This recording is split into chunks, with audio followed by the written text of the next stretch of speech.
When we've identified a few appropriate vendors for a particular client opportunity, we register those deals with each vendor. As you start doing this more, you'll have your own portal with which to register deals. For now, I can do it for you. Um, Once you get going on your own, you may want to do this yourself. Some vendors don't have a registration portal, and you just email them your information.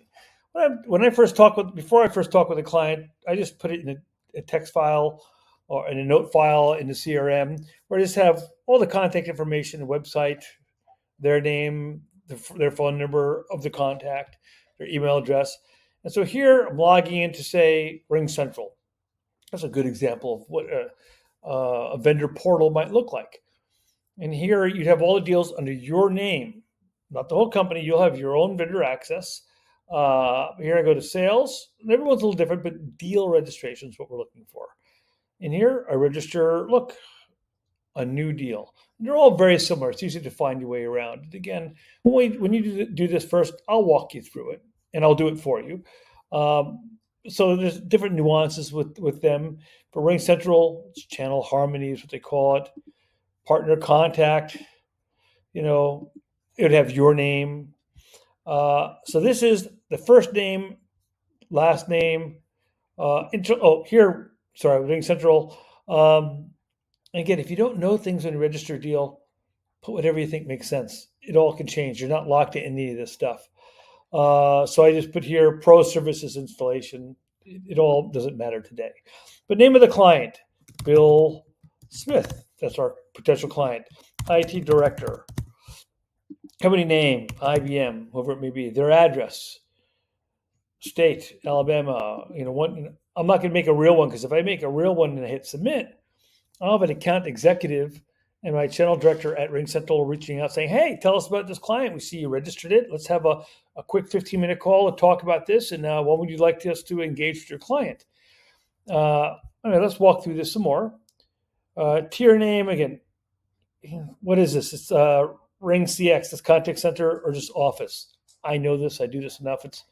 There's just regular phones. What's the client's industry?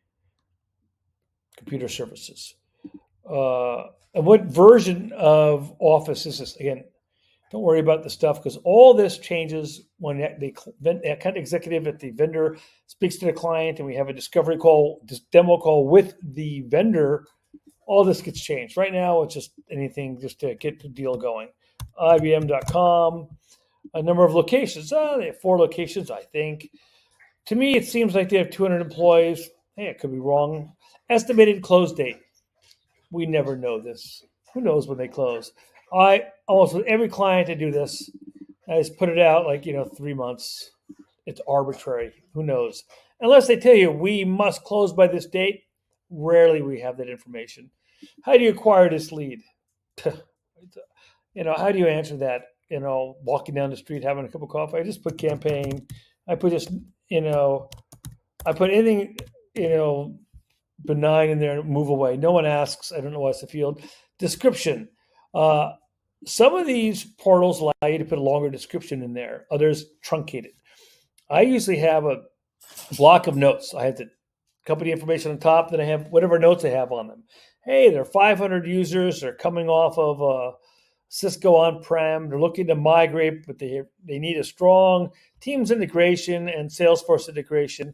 They're a Microsoft shop looking, whatever I can put in there. This goes to the account executive. He'll have that when he reaches out to me. If I put minimal stuff in there, he's still going to reach out to me. The account executive Ring Central. I can email my notes then. Who are they? Who's their existing provider? If you know it, great. If you don't, sometimes I haven't had a call with them yet, but I know they're going to be looking at Ring Central. But sometimes I'll do this before I have a call with them. Usually, I wait. This is the big thing: timing. I wait till I've had a discovery call with the client before I go registering it. Because what if it's really a dead deal? And then I kind of set off alarms with different vendors.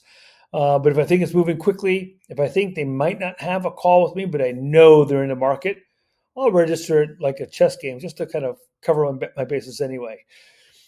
Even if I know they only might be looking at Ring Central and GoTo, I still will register with Zoom and Dialpad because you think you control a deal. Next thing you know, you find out, hey, we're sorry, CloudStack. One of the people in leadership decided they like Zoom, and we just closed the Zoom. We didn't know anything about Zoom, for example. But if I registered it there and they went to Zoom Direct, even if I wasn't involved, we still get paid. So it's a bit of a chess game with registering deals, and we'll work down these nuances together. But just so you know, who's the existing solutions provider? I might not know that yet, so I'll just make something up. Again, it doesn't matter. When you engage with the account executives at the vendor, you can clarify this stuff. Who are the competitors? Well, usually I'm looking at, competitors that I know that I'm bringing to the table. Oh, Dialpad, like add Dialpad, GoTo, and, Zoom. I like the vendor to know that there's competitors. What's prompting the change? Whatever, reliability, growth, moving to cloud. All this it's in my notes, so it's all nonsense. How many contact center users? If this is hosted phone, they're usually going to ask you how many contact center users, because that's the bigger guns. When they hear that, they get bigger people on the deal. Maybe it's 0, maybe it's 5, maybe it's 50. I'll put that in here. And specifically for RingCentral, only for RingCentral, you go, is this an existing Mitel? Is this an existing Mitel customer? Because RingCentral has an arrangement with them. No, it's not. If it was, fine. No one else asks you something like that. I click submit. And if there's any field that's wrong, it'll say, hey, you forgot to enter this, you forgot to enter that. Oh, I go back right now. Oh, look, it's in red, the things that I missed. Like sometimes it wants the phone number, but it wants it without any dashes or parentheses, just numbers. Okay, but this is pretty much how it goes. Once I click submit and it says accepted, I'm going to get an email, half hour later saying, hey, we received your submission, it's under review. Okay, great. And then half hour later or so, hey, your deal's been approved. Great. If it's not, it says your deal cannot be approved. There's an existing direct relationship. That doesn't mean we can't get involved. It means we need to contact our channel manager over at RingCentral in this example and say, hey, I got this response. They'll say, yeah, I saw that. They contacted us directly. We've had a call or two, but let me contact the AE. You could still, it's not too far down the road. We can still get you involved in this deal and tag you as the partner. Great. But if they've already done quotes and had demos, the train might have left the station and you might not be out of luck registering at RingCentral. The thing to do is show other great alternatives to the client that you think are a better fit, if that is the case. That's pretty much it. The only other thing to know is some vendors, and you will learn this, some of the nuance, like RingCentral, because they approved. 20 other partners could have heard about this deal and also submitted a deal, and they'll all be approved. Really? So who gets it? Well, every one of them can be working with the client. Maybe they're working with someone else at that company. The catch is, whatever quote that they get, you'll get too. You can't get a lower quote than another partner working on a deal. If you get a lower quote, they're going to get a lower one too. Whoever DocuSign from the event your account executive is closed, you're the winner there. Now, if you say, hey, this client's working with me, these people don't have a relationship with the client, RingCentral and any vendor would say, hey, just get the client to write us an email, send an email saying, hey, we want you, Greg at CloudStack, to be, scheduling these demos and, engaging with us here. Send that over to us or loop us into it, and they'll nix the other partners, and you'll be the partner of record. That's the term, partner of record. Okay, great. I've won some of those. Other ones, I wasn't as entrenched with the client. The client really was working with someone else, and I lose those. But that's called channel conflict. I don't see it a lot, but it happens.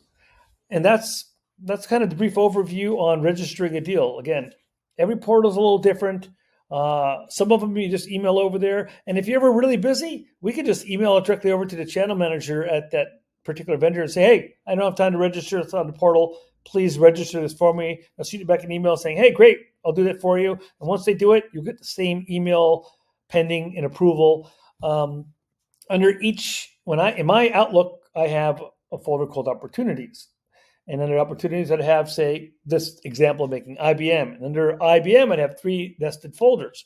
One might say GoTo, one might say RingCentral, one might say Dialpad for whatever the vendors we're looking at. Here, I'm using hosted phone as an example, but it could be any vendor for any, IT service. And when those deal registrations come in, I drag it under that subfolder. So I have record for each subfolder underneath that opportunity, and I keep my Outlook almost as a mini CRM, so I can look at any opportunity.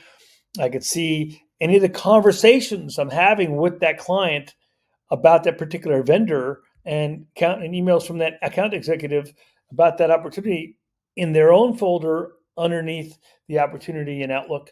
I can share that look with you another time. I'll make it another video. But again, feel free to talk to me about it, and how you organize might be different than me. I just like to convey what works for me. Have a great day.